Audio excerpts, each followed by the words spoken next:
I'm in the Spanish region of Catalonia, where this medieval ruins of a synagogue and its accompanying patio, prayer room and ritual baths represent the only one of its kind in the country and only the third in Europe. As such, it has been awarded the special status of a national cultural asset, awarded by the local regional government. The town of Besalú was once a thriving medieval hub of activity, where Jewish communities helped to create trade routes around the region and going up into southern France. After the exile of the Jewish locals, the synagogue was built upon and remained undiscovered for hundreds of years, before a local businessman's expansion led to a timely finding.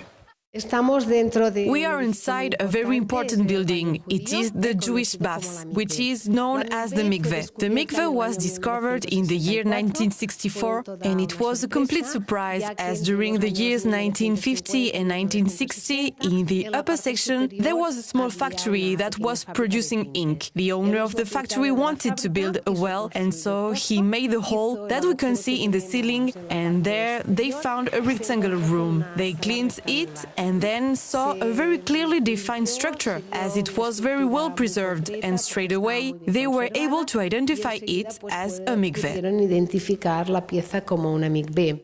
On seeing the significance of what had been discovered in Besalú, the government acted quickly to protect the site and its contents.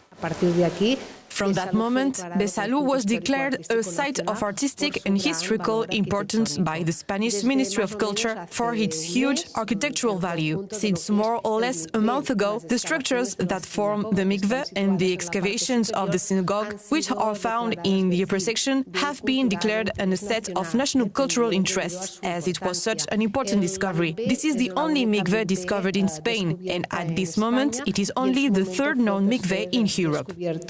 As well as the mikveh, the town of Besalú itself remains hardly changed in all those years, meaning visitors looking through the window today will have an identical view to the one intended by the original architects. We receive a lot of tourism, above all, people interested in the Jewish world, coming from the area of Israel. Since 2 years ago, most of the tourists coming here have come from Israel. And there are also North Americans, as well as people that are not Jewish by religion, but who are interested in this subject, which is so interesting.